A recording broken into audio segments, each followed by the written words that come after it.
João capítulo 6, verso 22, acompanhe comigo, deixe sua Bíblia aberta, para que a gente possa acompanhar da melhor maneira a palavra do Senhor. No dia seguinte, a multidão que ficara do outro lado do mar, notou que ali não havia senão um pequeno barco, e que Jesus não embarcara nele com seus discípulos, tendo estes partido sós. Entretanto, outros barquinhos chegaram de Tiberíades, perto do lugar que comeram o pão, tendo o Senhor dado graças. Quando, pois, viu a multidão que Jesus não estava ali, nem os seus discípulos, tomaram os barcos e partiram para Cafarnaum à sua procura. E tendo encontrado no outro lado do mar, lhe perguntaram: Mestre, quando chegastes aqui? Respondeu-lhes Jesus: em verdade vos digo, vós me procurais não porque vistes sinais, mas porque comestes dos pães e vos fartastes. Trabalhai não pela comida que perece, mas pela que subsiste para a vida eterna, a qual o Filho do Homem vos dará, porque Deus, o Pai, o confirmou com seu selo.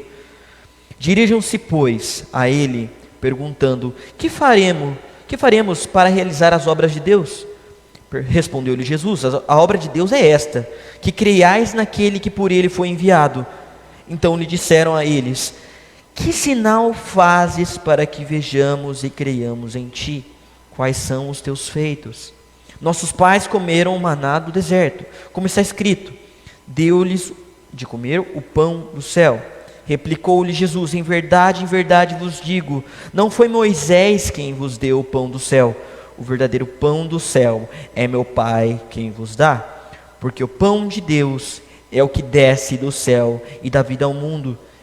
Então lhe disseram: Senhor, dá-nos sempre desse pão. Declarou-lhe Jesus: eu sou o pão da vida, e quem vem a mim jamais terá fome, e o que crê em mim jamais terá sede. Porém, eu vos disse que, embora me tenhais visto, não credes. Todo aquele que o Pai me dá, esse virá a mim, e o que vem a mim, de modo nenhum lançarei fora.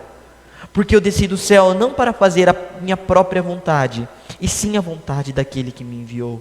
A vontade de quem me enviou é esta: que nenhum eu perca de todos que me deu. Pelo contrário, eu o ressuscitarei no último dia. De fato, a vontade de meu Pai é que todo homem que vir ao Filho e nele crer tenha a vida eterna, e eu o ressuscitarei no último dia. Vamos orar, meus irmãos? Senhor meu Deus, meu Pai, eu te agradeço, porque nessa manhã existem pessoas, Pai, dispostas a estudar a Tua Palavra. Senhor, que o que eu falar aqui não empobreça o Teu Evangelho, mas que seja apenas aquilo que o Senhor quer dizer através da Tua Palavra. Que esse discurso tão duro de Jesus para os judeus daquela época não seja um discurso duro para nós, Pai. Porque nós sabemos que o Senhor nos escolheu para seguir e para ser verdadeiros discípulos de Deus. Nos mostra realmente qual é o verdadeiro pão que subsiste para a vida eterna. Em nome de Jesus. Amém. Amém, meus irmãos. Esse texto, ele começa justamente após dois grandes milagres de Jesus. Um que era público e o outro que foi um milagre separado. Nós vemos que na semana passada nós estudamos a multiplicação de pães e peixes. Jesus chega e ensina uma tarde inteira a multidão. E quando o pessoal tem fome, e Jesus pergunta para os discípulos o que eles acham que deveria ser feito.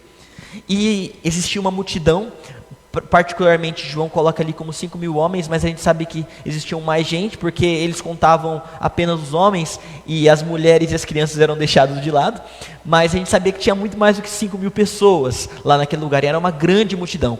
Então, existia, ele pergunta para Filipe, fala aí quanto que a gente precisa, né?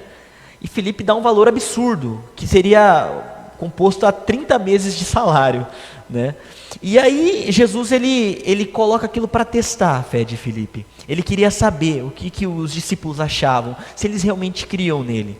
E após isso, Jesus faz um milagre estrondoso, com apenas 5 pães de cevada de um menino, e 2 peixes de um jovem que havia trazido ali, ele alimenta uma multidão inteira, e toda a multidão é farta, e ainda sobra. Os discípulos dividem em 12 cestos, e aquilo é guardado, porque Jesus, ele mostra que aquele pão que ele deu graças no céu, era um pão que o próprio Pai deu a eles. A multidão estava faminta, preste atenção nisso, a multidão estava faminta. Nós temos esses momentos de apetite, não é? Que nós temos, né? Mas acho que pouca gente aqui sabe realmente o que é sentir fome. Naquela época, as pessoas elas eram muito pobres, a multidão que seguia Jesus era muito pobre, e o pão de cevada era diferente do pão de trigo que a gente tem hoje. O pessoal pensa que é o pão filão, né? Que a gente conhece hoje, o pão francês. Mas na verdade não, era um pão duro, que parecia uma bolacha, era um pão de cevada, onde Jesus quebrava aqueles pães para poder distribuir. Mas após aquilo, o pessoal ficou maravilhado e quis tornar Jesus como um rei, quis transformar Jesus como um rei. Por quê? Porque ele tinha pão, e as palavras dele, eles gostavam do discurso de Jesus, era um discurso legal. Então ele dava pão para eles, eles queriam um cara que respondesse à vontade deles. Mas Jesus, ele se esconde no monte para orar, despede a multidão. Os discípulos dele, ele se despede dos discípulos, os discípulos pegam o barco, provavelmente para Cafarnaum, e Jesus não vai com eles. Após aquilo, acontece outro milagre. O lago de Tiberíades, que foi o lago que os discípulos pegaram, era como se fosse uma panela, porque ele estava muito abaixo do nível do mar. Então as pessoas, elas, quando pegavam os marinheiros, quando pegavam aquele barco, existiam chuvas que acabavam levando ondas muito fortes, e no lago de Tiberíades acontecia isso. Então aconteceu justamente isso naquele lugar, uma grande tempestade que os discípulos acharam que ia morrer. E essa tempestade nesse lago fez com que eles não tivessem o mestre lá. Eles começaram a clamar a Deus, fizeram um monte de coisa, mas nada acontecia. Aí Jesus aparece andando sobre as águas. Aquilo acontece e é fatídico. Jesus anda sobre as águas e mostra a calma tempestade. E após isso, os discípulos ficam maravilhados. Todavia Marcos mostra que eles não entenderam aquilo, porque o coração deles havia sido endurecido ainda. Marcos 6 mostra isso. Marcos 6 mostra. Então, os discípulos ainda não sabiam daquilo que havia sido, mas veja que primeiro é um milagre para a multidão, e depois ele mostra um milagre, andando sobre as águas, um milagre maravilhoso, onde Jesus mostra que ele tem poder sobre a física, sobre qualquer lei gravitacional que ele tem instituído. Então ele coloca ali, ele coloca a própria lei que ele instituiu no início à prova, mostrando que ele é o próprio Deus que consegue andar sobre as águas. E após isso, o dia amanhece, os discípulos, não os 12, mas os que estavam na multidão com Jesus, o procuram, eles queriam saber onde Jesus estava. E aí que começa a nossa narrativa. Eu acho que enviei o slide, está aqui já, então pode colocar no segundo já, que é o João 6, 22, 40, esse foi a nossa leitura. Após isso, a gente tem a busca por Jesus, que é João 6, 22 a 25. Vamos entender o que está acontecendo após a leitura.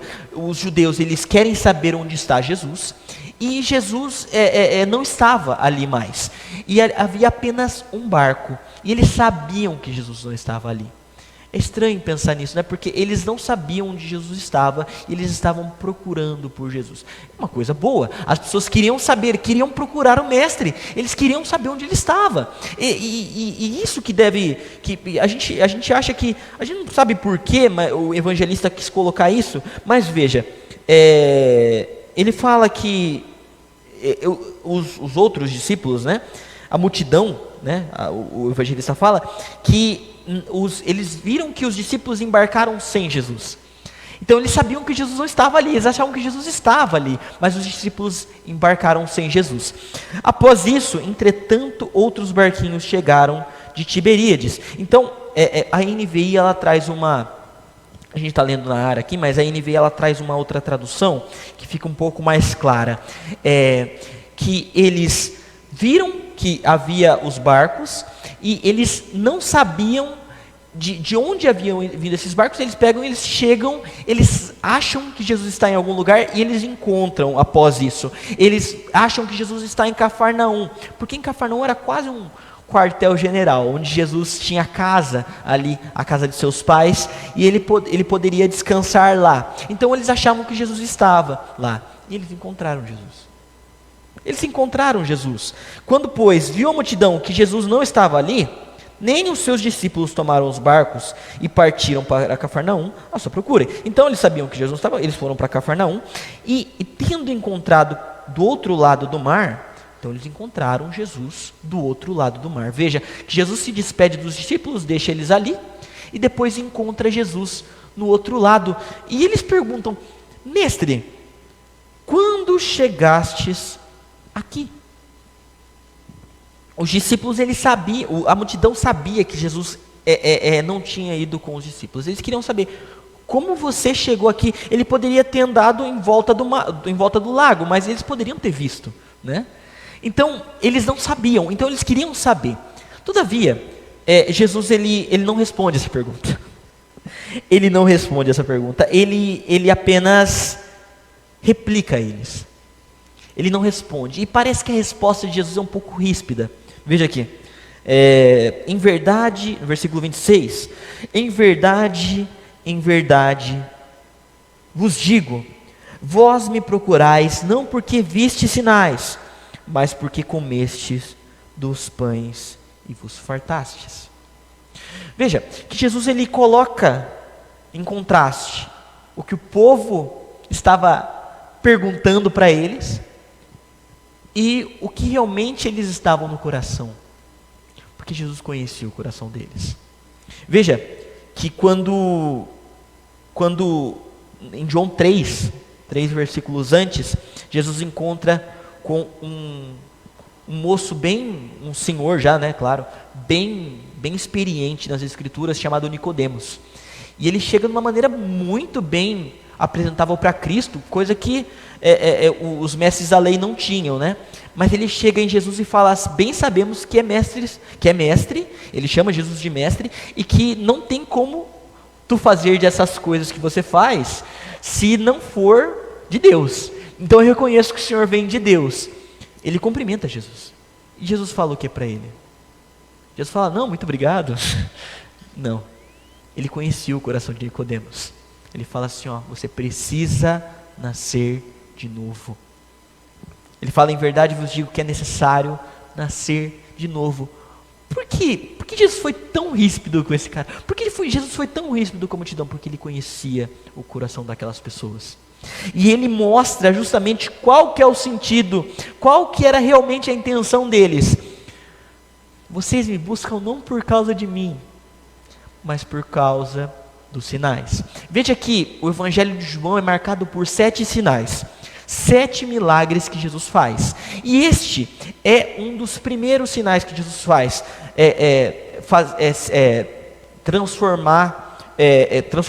multiplicar os pães. E dentro desses sinais, a gente tem a palavra sinais, porque justamente o sinal aponta para algo que é maior que ele. Você vê hoje, quando um carro de som passa na rua, ele passa anunciando, por exemplo, a respeito de alguma loja que vai abrir, a respeito de algum evento, mas o carro é realmente o evento? O carro é esse estabelecimento que vai abrir? Não. O carro é apenas algo que aponta para algo. Mesma coisa de uma placa. A placa anuncia para alguma coisa. E os sinais de Cristo, eles anunciavam para Ele. É muito peculiar, porque nós vemos isso hoje. Vemos pessoas acostumadas ao evangelicalismo com o próprio bem-estar. Então eu faço uma troca com Deus, eu chego e faço isso e vou fazendo coisas boas para poder encontrar algo dele. Então eu vou fazendo coisas boas, eu vou buscando, porque ele pode trocar e fazer uma coisa comigo. Só que Jesus fala: não é isso não. Vocês me buscam Porque eu faço isso por vocês. Porque vocês se fartaram com o pão. Só que uma coisa, o pão, quando nós comemos, nós podemos comer aqui, nós tomamos um café aqui hoje, né? Mas daqui a pouco a gente vai sentir fome novamente. A gente tem fome todos os dias, a gente precisa comer todos os dias. E não adianta você ser um nutrólogo, um nutricionista, e saber de todos os benefícios do pão, todos os benefícios da comida, saber tudo, mas se você não pratica aquilo, se você não torna aquilo o seu exercício, se você não faz aquilo, não adianta nada uma pessoa, ela saber dos requisitos do pão, eu acho que a cordinha soltou aqui, dos requisitos do pão, das coisas que o pão precisa, da qualidade de um pão, do que o pão faz, se realmente ela não se alimenta desse pão. As pessoas, elas tinham se fartado do pão, mas não tinham se fartado do verdadeiro pão. Jesus ele fala: trabalhai não pela comida que perece, mas para que subsiste para a vida eterna, a qual do Filho do Homem vos dará, porque Deus, o Pai, confirmou no seu selo. Veja que o que Jesus não quis dizer aí, ele não quis dizer que não é para você trabalhar. Veja, Jesus fala: não trabalhai pela comida que perece. Então, você não vai trabalhar para poder sustentar sua casa, é isso que Jesus quer dizer? Não. Jesus está falando de algo muito maior, muito mais elevado. Ele está falando a respeito de algo que deve ser primordial na nossa vida. Eu sei que muitos aqui têm sonhos, todos nós temos. Nós fazemos planos, nós encontramos maneiras de poder viver uma vida e maneiras de poder subsistir nesse mundo, né? Nós queremos ser diferentes, nós queremos trazer também comida na mesa. Os pais querem trazer comida nas mesas dos seus filhos. Que pai hoje se orgulha de não poder trazer o mínimo para que o filho dele viva? Às vezes os pais querem trazer mais ainda do que eles podem, né? Sempre mais. Mas as pessoas querem ter um sentido nesse mundo. E qual que é a verdadeira verdade nisso? Que as coisas acabam, nós morremos, e nunca esse desejo vai ser fartado. Porque nós encontramos, nós buscamos e nós encontramos. E aí existia um filósofo contemporâneo, Schopenhauer. Ele dizia que a felicidade é quando você quando você não tem o enfado. Ou seja, quando você quer o desejo, não pelo o desejo, é quando você a busca pelo desejo. Então você deseja algo e busca aquilo, e quando você encontra, você fica feliz. Só que aquilo, de certa forma, acaba se tornar enfado. E como você encontrou, acabou. Você não vai mais correr atrás disso. Você vai encontrar outra coisa. E daí você vai se tornando algo que você sempre vai buscar a felicidade e nunca vai encontrar. Por quê? Talvez seja, ou eu tenho certeza disso, mas que fique no seu coração aí, que Deus plantou no coração do homem um desejo por eternidade. Os homens tinham uma fome física, mas eles não sabiam dessa fome espiritual que estava dentro deles. Jesus fala assim, não adianta nada você trabalhar e buscar por mais comida, estar farto com os seus desejos, mas se você não estar farto com o que o Pai vos dá, aquele que o Pai confirmou com o seu selo, não adianta nada. Você vai trabalhar para poder sustentar os seus filhos, vai conseguir, só que nunca vai ser o suficiente, nunca vai ser o correto, nunca vai ser algo que vai te encher, porque justamente no outro dia você vai querer mais. Num dia você come, só que no outro dia você vai querer comer mais, porque as coisas acabam. Veja que Jesus ele faz diferenças entre as coisas daqui e as coisas do alto, porque para os judeus naquele tempo, as coisas do alto eram como se fosse Os céus eram como se fosse a habitação de Deus e o reino espiritual. Então Deus mandava sobre aquele alto. E Jesus, ele dizia por muitas vezes que ele veio do céu. Ele desceu do céu. Então ele desce do Pai. Então ele vem de parte do Pai. Ou seja, os judeus se escandalizavam disso porque ele dizia que ele era igual a Deus. E para o judeu isso era algo muito arrogante. Porque um homem dizer que é igual a Deus. Jesus, quer falar? Achei que você queria falar, irmão. Mas Jesus, ele fala: não trabalhe pela comida que perece, mas trabalhe mas é que subsiste para a vida eterna, na qual o Filho do Homem vos dará. O Filho do Homem, ele está falando dele. Veja que Jesus, ele não fala aqui Filho de Deus, ele utiliza essa expressão justamente para mostrar que ele era humano, que nem eles. Versículo 27, versículo 28, perdão. Dirijam-se, pois, os discípulos, a multidão perguntou de novo para ele: que faremos para realizar as obras de Deus? E o que Jesus responde? Jesus responde a pergunta deles? Novamente não. Porque a pergunta deles, o que nós vamos fazer para fazer a obra de Deus? O que Jesus responde? A obra de Deus é esta: que creiais naquele que por ele foi enviado. Será que Jesus não sabia? Parecia que o povo cria nele. Por que Jesus estava falando que eles não faziam obra do Pai? Jesus estava falando para eles que eles não criam nele. Então, Jesus fala assim, a obra de Deus é essa, que creiais. Ou seja, então se vocês crerem no Filho de Deus, vocês realmente vão estar fazendo a obra de Deus. Então, mas lá na frente, Jesus vai estar falando assim, ele vai falar: eu sou o pão da vida, o que vem a mim jamais terá fome, o que crê em mim jamais terá sede. Ele fala assim: embora tenhais me visto, não credes. Ou seja, olhar para Cristo justamente seria o fato deles crerem. Eles olharam para Cristo, eles viram as multiplicações de pães e peixes, eles viram os outros sinais que Jesus tinha feito, só que eles não criam. Sabe por quê? Versículo 29, versículo 30. Que sinal fazes para que vejamos e creiamos em ti? Quais são os teus feitos?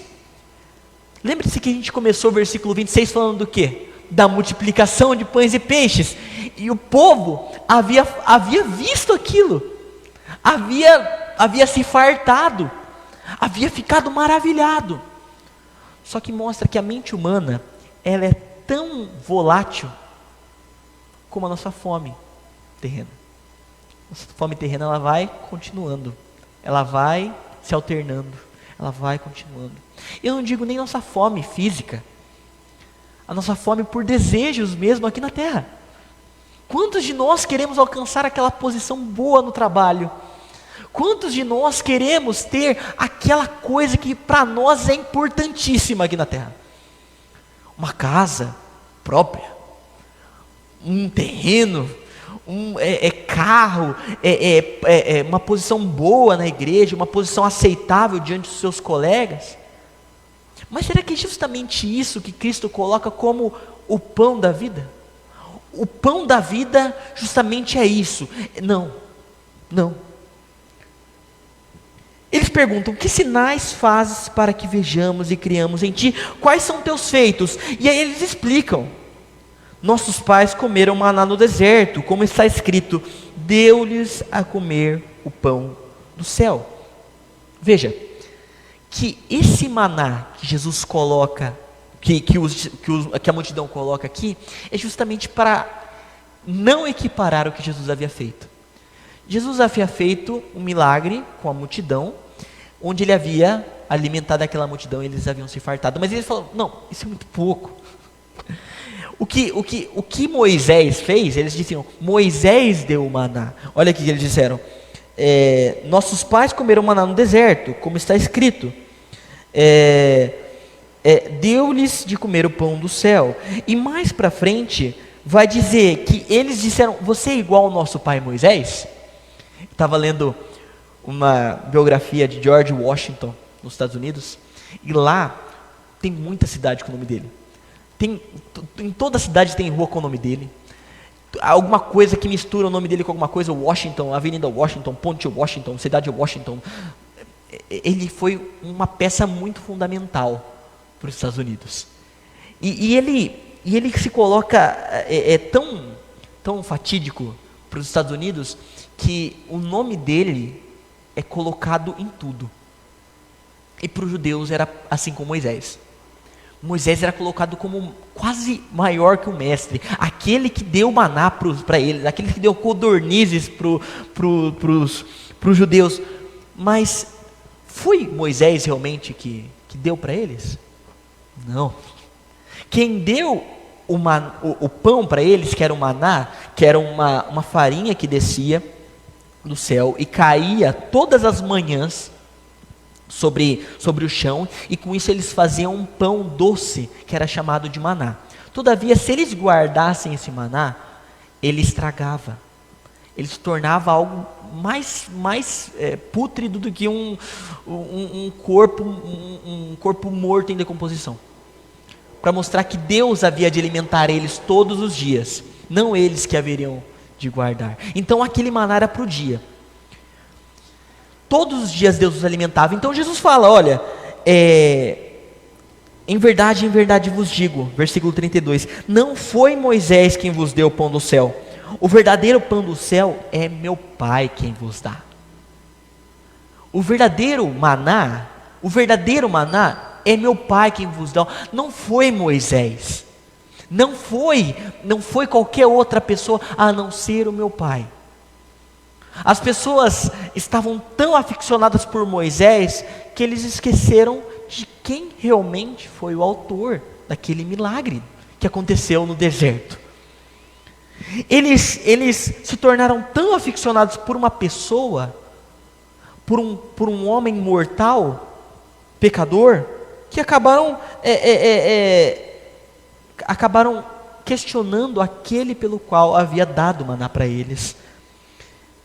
Então, veja que eles disseram, então vocês, a multidão fala para Jesus, olha Jesus, esse sinal que você fez, é muita coisa, porque por anos nós fomos alimentados, os nossos pais foram alimentados pelo maná no deserto, então, então o que você vai fazer além disso? Tivesse Jesus falado a respeito do que havia acontecido à noite, né?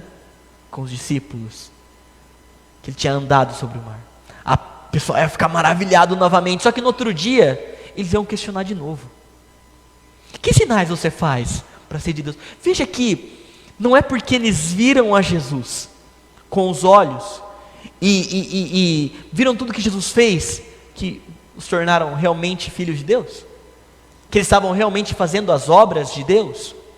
Quantos de nós achamos que precisamos ver a Cristo, precisamos ver a Ele para crermos?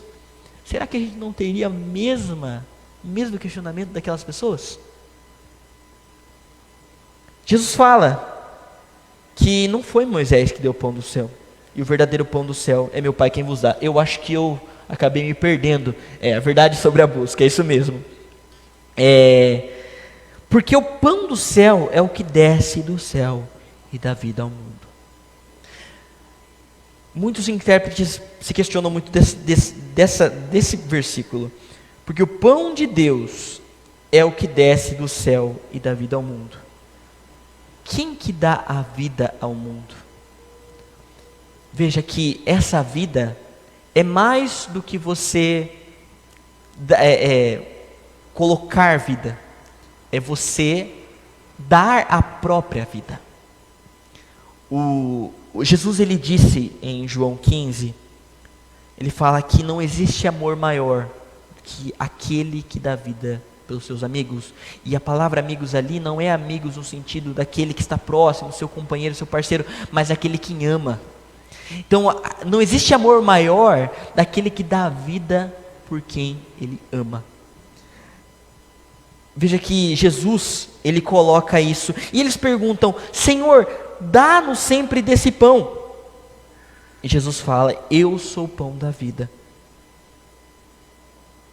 Eu sou o pão da vida, o que vem a mim jamais terá fome, e o que crê em mim jamais terá sede.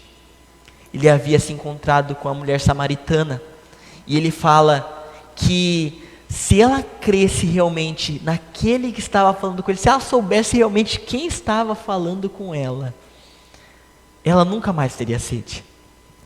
E ela achava que era justamente uma água infinita. Então me fala, Jesus, que eu não quero mais ficar com sede. Me fala que água é essa que eu nunca mais vou ter sede. Mas ela estava pensando justamente na água que ela pegava no poço. Os judeus estavam falando assim, então me dá esse pão que eu nunca mais vou ter fome. Ou seja, me dá esse pão que acabou meus problemas. Me dá esse pão aí que eu vou comer, eu nunca mais vou ter fome, acabou. Eu não vou mais precisar ir no mercado, não vou precisar mais trabalhar, não é verdade? Mas Jesus não estava falando desse pão. Jesus estava falando de algo dele. Jesus não estava falando de um pão físico, ele estava falando dele. Veja que Jesus, ele nos seus discursos, ele fala muito em verdade, né? Parece que é até prolixo, né? Redundante. Jesus coloca em verdade. Por quê? Porque ele está falando mais que a verdade. Quando a gente fala de Jesus, a gente não está falando de uma verdade que é a negação da inverdade. Não, a gente está falando de alguém. A gente está falando de uma pessoa que se disse: eu sou a verdade, o caminho e a vida. Jesus, ele fala eu sou, e essas citações de eu sou são colocadas, acho que 2 slides para frente, coloquei mais um. Ele coloca eu sou. Então eu quero poder discorrer com vocês a respeito desses sinais que Jesus coloca e essas reivindicações que eu sou. O primeiro é o pão da vida. Pode mudar, é o primeiro, é o pão da vida. Jesus, ele multiplica os pães, mas esse sinal mostra que ele é o verdadeiro sustentador da vida humana. O próximo é a luz do mundo, que lhe mostra que ele dissipa, né, a escuridão do pecado. Você pode ver no versículo 8, 12. Ele diz que ele é a porta também, que ele é a entrada, ele é a única entrada. Ele diz também que ele é o bom pastor. Ele diz também que ele é a ressurreição e a vida, que ele é a esperança na morte, que as pessoas que crescem nele não morreriam. Ele fala que ele é o caminho, a verdade e a vida, que ele é a certeza de tudo que eles haviam, que os discípulos, que a multidão estava perplexa, ele era a solução. E por último ele fala que ele é a videira verdadeira. Então ele é a única coisa que faz-nos produzir com vitalidade. Essas reivindicações de Jesus nos mostram muito mais do que alegorias, mas algo dele, atributos dele. Jesus não mostrava, não era apenas um curandeiro. E muita gente hoje procura Jesus como aquele que pode resolver os nossos problemas. Jesus pode resolver nossos problemas físicos, Jesus pode resolver nossos problemas financeiros, mas nós não queremos um Jesus que vai nos dar vida eterna inicialmente. Nós não queremos. Nós não queremos um Jesus que nos dá Ele próprio como verdade. Nós não queremos, porque nosso coração é endurecido. E Jesus vai falar a respeito disso. Ele vai dizer assim: porém eu já vos disse que embora tenhais me visto, não credes. Por quê? Porque é impossível que nós cheguemos a Deus por nossa intelectualidade, pela nossa visão, pela nossa vontade própria.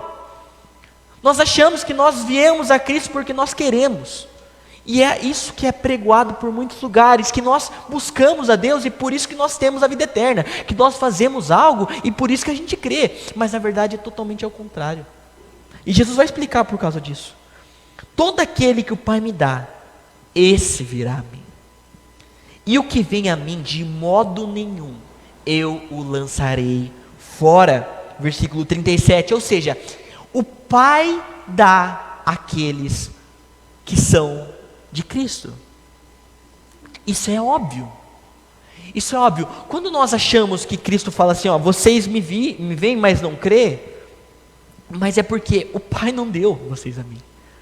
Mais para frente, Jesus vai dizer mais coisas, mas isso vai mostrar para eles que eles não foram dados pelo Pai. Porque no versículo 66 mostra a multidão virando as costas e indo embora. Por quê? Porque Jesus fala, ó, se vocês quiserem ir, eu não estou segurando ninguém, podem ir embora.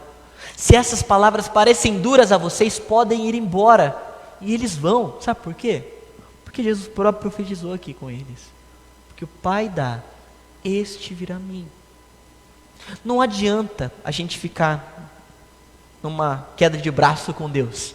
Não adianta. Porque o próprio Deus é que dá àqueles que o Pai quer ao Filho. E de modo nenhum eu o lançarei fora.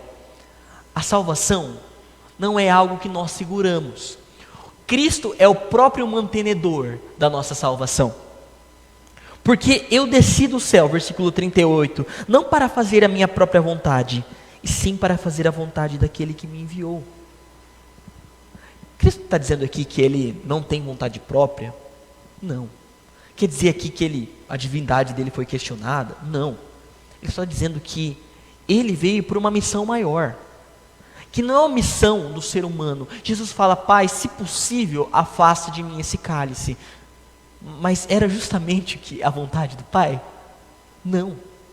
Ele sabia o que iria acontecer com ele, e mesmo assim ele fala. Por quê? Porque Cristo era humano. As nossas vontades nos corroem, o pecado nos corrói. Um teólogo que escreveu um livro chamado Pecados Intocáveis, se não me engano, ele diz, Jerry Bridges, ele diz que o pecado é pior que um câncer, porque o câncer, ele toma todas as partes do seu corpo e te mata. O pecado é diferente. O pecado, ele cresce no seu corpo, ele cresce de dentro para fora. Tiago, ele vai dizer isso, ele vai dizer que o pecado, ele nasce quando você... Vamos ler aqui em Tiago, capítulo, se não me engano, capítulo 2, não, capítulo 1, verso 12. Bem-aventurado o homem que suporta com perseverança a provação, porque depois de ter sido aprovado, receberá a coroa da vida, o qual o Senhor prometeu aos que os amam. Ninguém, ao ser tentado, diga, sou tentado por Deus, porque Deus não pode ser tentado pelo mal, e Ele mesmo ninguém tenta. Ao contrário, cada um é tentado pela própria cobiça, quando esta o atrai e seduz. Então a cobiça, depois de haver concebido, dá luz ao pecado, e o pecado, uma vez consumado, gera a morte. Vamos imaginar uma coisa aqui. O que Tiago está falando aqui? Imagine você, um homem, vamos imaginar um homem, por aí. Ele está andando na rua, ele vê uma mulher muito bonita, e aí essa mulher o seduz. Essa mulher o seduz e fala, vamos para minha casa. E esse homem quer ir com ela, eles vão, e lá eles se unem, né? E ele coabita com essa mulher, e essa mulher tem um filho. E esse filho cresce, e ele vai e mata o próprio pai. É isso que o Tiago está falando. Que o pecado, todo mundo é tentado pela própria cobiça. E essa cobiça, uma vez tendo sido consumada, ou seja, essa cobiça foi consumada, quando atrai e seduz, essa cobiça o seduz. Então você cobiça, e essa cobiça seduz você vai atrás dessa cobiça, e depois havido concebido, o conceber aqui é justamente relacionado à concepção disso, e dá luz ao pecado, ou seja, ela gera o pecado.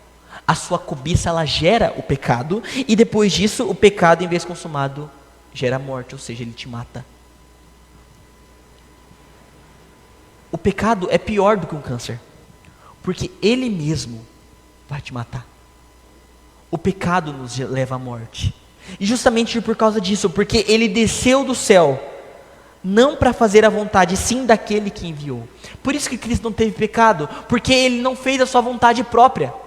Ele abdicou das suas vontades, ele abdicou das tentações. Ele abdicou de tudo isso para poder realmente fazer um plano muito maior, que ele disse, que é dar a vida. O pão que desceu do céu dá a vida. A vontade, versículo 39, a vontade de que me enviou é esta, que nenhum eu perca de todos que me deu, pelo contrário, eu ressuscitarei no último dia. De fato, a vontade de meu Pai é que todo homem que vir o Filho e nele crer tenha a vida eterna. Eu o ressuscitarei no último dia. A vontade de que me enviou é essa, que nenhum eu perca. Ou seja, Jesus já disse, de modo nenhum eu lançarei fora, porque foi o Pai que me deu. Lembre-se que o evangelista, no início, ele fala que eles viram que Jesus não estava lá, na praia, onde Jesus deu graças pelo pão. Veja que Jesus deu graças pelo pão. O evangelista vai dizer isso. Versículo 23, João 6, 23. Entretanto, outros barquinhos chegaram a Tiberíades, perto do lugar onde comeram o pão. E o Senhor dado graças. Por que o evangelista coloca isso? Porque mostra que aquilo que o Pai dá, ou seja, o pão, é algo digno de graças, é algo digno de agradecer. Não fala que Jesus multiplicou os pães aqui, onde o Senhor multiplicou os pães, não, onde Jesus deu graças. Por quê? Por causa que ele dava graças ao Pai dele, que deu essa comida para ele, que justamente concebeu. Então veja que Deus, o Pai, o Filho e o Espírito Santo trabalham em união, para que essas pessoas possam ser fartas, para que a união dessa trindade que nós cremos, desse Deus que é triuno, possa agir em nosso coração através do Pai que escolhe seus filhos e dá esses filhos para o Filho. O filho consuma aquilo, o Filho age em favor dos filhos que o Pai o dá, e o Espírito Santo os sela como filhos de Deus. Irmãos, que coisas que nós podemos dar a respeito dessa mensagem? Em primeiro lugar, o ser humano é totalmente incapaz de ir a Cristo por si mesmo. A gente pode ver no versículo 36. Porém, eu já vos disse que embora me tenhas visto, não credes. A gente conhece uma doutrina da nossa igreja chamada depravação total, onde mostra que todo aquele que olha para Cristo, vê Ele, mas o Pai não dá, ele não vai crer. Por quê? Porque o nosso coração não consegue entender, nosso coração está endurecido como uma pedra, e nós precisamos do Espírito de Deus para nos regenerar e nos fazer ver. Nós estamos mortos espiritualmente, como diz em Efésios capítulo 2, mas Deus nos torna filhos dele, para que a gente possa entender. Então, não ache que porque você não viu a Cristo que você é menos privilegiado, porque eles viram a Cristo, e tem uma condenação muito maior, porque viram os sinais dele, viram o próprio Deus encarnado, e não creram. Segundo lugar, a salvação, ela é resultado de uma eleição, versículo 37, todo aquele que o Pai me dá, este virá a mim, e o que vem a mim, de modo nenhum lançarei fora. Pessoas que não se dão bem com essa doutrina da eleição, da escolha de Deus, vão dizer assim, não, mas não é todo, aí está dizendo todo, mas não é todo mundo assim que Deus dá, então a pessoa pode, não ser dada pelo Pai, então todo mundo é dado pelo Pai, mas o próprio texto diz que todo que o Pai me dá, esse virá a mim. Como que o Pai dá, virá a ele, e mesmo assim não é dele? Como essas pessoas são eleitas por Deus, são escolhidas por Deus, e mesmo assim podem de alguma forma mirabolante perder isso que o próprio Pai dá? Quem defende que todos são eleitos, todos são escolhidos, todos são salvos, tem que se lidar com a aparente contradição aqui que Jesus colocou. Jesus, depois que multiplicou, o povo se fartou, ele jogou fora o resto? Não. Ele guardou. Ele guardou por quê? Porque foi o Pai que deu. Ele deu graças. Ele deu graças pelo pão. Engraçado isso, né? Antes de se fartar, eles deram graças disso. Veja que quantos de nós não agradecemos mais a Deus nem pela chuva? A Bíblia diz que o homem não agradece mais a Deus nem pela chuva mais. Quando na verdade a chuva é Deus quem dá, o pão é Deus quem dá, e que nada que acontece na nossa realidade, nada que acontece está fora do alcance de Deus, do seu domínio. Nada. E quão miseráveis somos nós, se nós, vendo todas essas coisas que Deus faz conosco, todas essas coisas que Deus nos dá, a gente é incrédulo. A gente, de certa forma, todos os dias, vai esquecer daquele que nos dá o pão, daquele que nos dá de beber, daquele que nos deu a vida eterna. Por quê? Porque o nosso coração, ele é duro. Ou seja, a salvação não é resultado das nossas obras, é resultado de alguém que escolhe, é resultado de alguém que antes quis que essas pessoas forem salvas. E o que vem a mim, de modo nenhum lançarei fora. Terceiro ensinamento: o chamado de Deus, ele vai ser eficaz. Ou seja, o chamado de Deus, ele não é um chamado derrotado. Muita gente acha que Deus chama pessoas ao arrependimento, e essas pessoas podem dizer assim: não quero. E é verdade, tem muita gente que diz eu não quero. Mas diante de uma eleição de Deus, e de o Espírito converter esse coração, essa pessoa pode dizer eu não quero? Não, porque ela estava morta. E a própria Bíblia diz que Ele nos dá vida estando nós mortos em nossos delitos e pecados. No versículo 37 diz que todo aquele que o Pai dá virá a mim, e que o que vem a mim de modo nenhum lançarei fora. O chamado eficaz para Deus, o chamado eficaz de Deus é através da salvação, que é invencível. A gente conhece amores hoje, né? Muitos de nós tiveram pessoas que a gente gostou, amou, só que essa pessoa parou de gostar de nós de alguma maneira. O amor do ser humano é um amor fraco, é um amor que se perde. Mas o amor de Deus não. O amor de Deus é diferente. O amor de Deus é sempre vencedor. O amor de Deus é sempre vencedor. Não porque ele vence na força, coercitivamente, não. Porque ele transforma o coração. Ele muda a sua vida. Por isso que o Evangelho é diferente de qualquer outro tipo de visão, filosofia ou religião que você conhecer.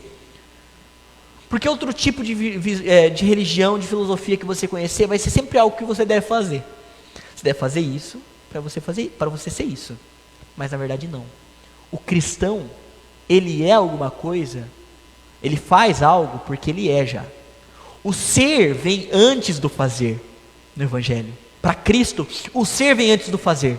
Você não faz pelo que você é, mas você faz porque você é. Você não faz para ser, você já faz porque você já é. Por quê? Porque o Pai deu. Quarto lugar, meus irmãos, já terminando aqui. A salvação dos que vão a Cristo é garantida. Veja nos versículos seguintes: porque eu desci do céu, não para fazer a minha vontade própria, e sim a vontade daquele que me enviou. E a vontade de que me enviou é esta: que nenhum eu perca de todos que me deu. Pelo contrário, eu o ressuscitarei no último dia. Ou seja, muita gente acha que essa salvação que Cristo nos dá, essa vida que Cristo nos dá, esse pão eterno que nós nunca vamos ter, esse verdadeiro maná, nunca vai ser, esse verdadeiro maná pode ser perdido, porque nós somos falhos, né? Então eu peco hoje de manhã, e amanhã, daqui a pouco eu posso pecar novamente, eu posso perder, então depende de mim. Nós não entendemos nada. A salvação de Cristo porque ele fala: de modo nenhum eu rejeitarei quem vem a mim. Ele fala: de modo nenhum eu lançarei fora. Ele fala que não veio fazer a vontade dele, mas a vontade daquele que enviou. E a vontade de quem enviou é essa, ou seja, a vontade do próprio Deus é essa: que nenhum eu perca de todos que me deu. Assim como o pão que ele recebeu do Pai deu graças, nenhuma dessas ele jogou fora. Veja que nenhum pão ele jogou fora, nenhuma migalha, ele guardou. Ele coloca isso, e veja que Cristo, ele não coloca, os discípulos, eles pedem algo material para Cristo, eles pedem um pão eterno, e Cristo dá o quê? Ele se dá a si mesmo, Cristo dá a si próprio. Eles pedem algo para Cristo, e Cristo fala, sou eu sou o pão da vida. Então veja que quando nós pensamos em verdade, pensamos em um prazer eterno, veja que nós não estamos falando de algo, nós estamos falando de alguém, de uma pessoa que andou sobre nós, de uma pessoa que foi como nós, que sentiu as nossas dores, mas não fez a própria vontade, sim a vontade daquele que o enviou. Ou seja, a vontade de Deus é que nenhum se perca. Assim como Jesus, ele pede para que os discípulos guardem nos 12 cestos, assim deve ser com a salvação daqueles que creem, porque o próprio João Batista disse que Cristo quando viria, ele batizaria o mundo com pecado, ele batizaria com o Espírito Santo e com fogo. E esse batismo com o Espírito Santo seria guardar o trigo no celeiro e a palha jogar no fogo que nunca se apaga. Ou seja, o trigo eu guardo no celeiro, mas a palha eu jogo no fogo que nunca se apaga. Cristo guarda aqueles que são seus. A salvação nossa não é dada por algo que nós possamos fazer. Nós não perdemos essa salvação por algo que nós fazemos. Ou seja, é Cristo quem garante isso. Porque se alguém crê nisso, que nós podemos perder a salvação que Cristo nos dá tão graciosamente, tão maravilhosamente, está negando justamente o que Cristo colocou aqui, que aquele que o Pai deu, de nenhuma maneira ele lançaria fora, e que nenhum de todos ele perca. Que versículo pode ser menos fatídico como esse? Que versículo pode ser tão verdadeiro em nossas almas que possa contradizer esse que o próprio Jesus falou? Jesus disse, nenhum que o Pai me dá, esse eu vou perder, porque é o Pai que me dá, e eu que garanto essa salvação. Então veja, que não é pelas nossas obras que nós alcançamos a salvação, e nem pelas nossas obras também que nós vamos perdê-la. Veja que o apóstolo Paulo, ele diz, eu não me envergonho do Evangelho, porque é o poder de Deus para a salvação de todo aquele que crê, porque o Evangelho, a justiça de Deus se revela no Evangelho, de fé em fé, do início ao fim é pela fé, não é do começo até metade, daí você termina, não é do início até metade, depois você termina, não, é do início ao fim pela fé. Por que nós estamos aqui? Porque Deus deu-nos a Cristo. Antes de nós nascermos, Deus nos deu a Cristo, para que Cristo pudesse selar-nos com seu selo e com o Espírito Santo. Então não acho que você está aqui por acaso, que você está aqui por causa dos seus ideais, da sua bondade, de algo que você quer. E se você ainda não viu isso, essa beleza nas Escrituras, venha a Cristo não por causa que Ele pode te dar o pão eterno, o seu prazer eterno, mas porque Ele é a sua verdadeira satisfação. Cristo é a verdadeira satisfação daquele de quem o busca. Cristo é a verdadeira satisfação, é o verdadeiro pão do céu. Porque Ele vai te dar comida para sempre, mas para sempre, você não vai viver para sempre. Você vai morrer um dia. E com quem você vai se encontrar? Com quem você vai se encontrar no último dia? Quais têm sido suas obras? São as obras de Deus? São as obras de Deus, você tem que fazer alguma coisa? Jesus fala, não, é que credes. E Ele mostra que quem crê, não foi porque viu a Ele, mas porque o Pai o deu. Então veja isso. Veja essa beleza nas Escrituras de um Deus que não coloca a sua vontade no meio, porque a nossa vontade é como trapos de imundície diante de Deus.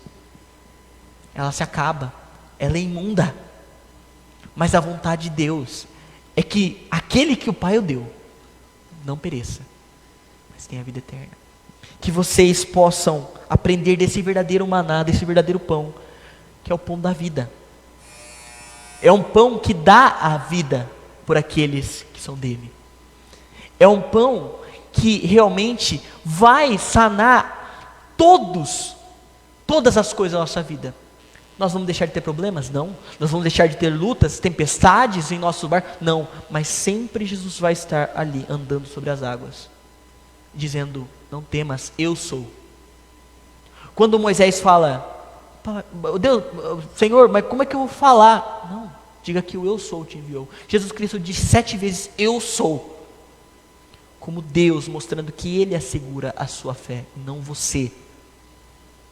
Que nós nos retiremos dessa ignorância, dessa presunção de acharmos que a gente é alguma coisa diante de Deus, porque nós não somos.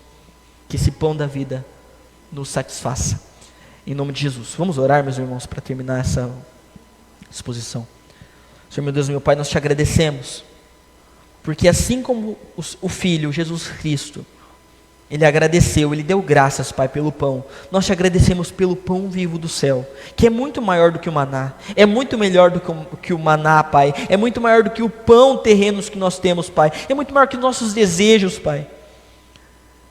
É um pão que nos dá a vida eterna, que nós possamos estar arraigados, Pai, não numa verdade terrena, mas numa verdade dos céus, uma verdade que revela Cristo, Pai, como o único que vai nos satisfazer nossa vida. Que nós não estejamos, Senhor, satisfeitos por algo que nós apenas nos fartamos hoje e amanhã a gente vai ter fome de novo, Pai, pelos nossos desejos, pela nossa cobiça, mas que nós estejamos arraigados, Pai, na Tua verdade, em nome do Seu Filho, Jesus Cristo amado, a quem que se deu a vida, para que nós pudéssemos comer desse pão e beber desse cálice. Senhor, muito obrigado, em nome de Jesus Cristo, Seu Filho amado. Amém. Muito obrigado, meus irmãos.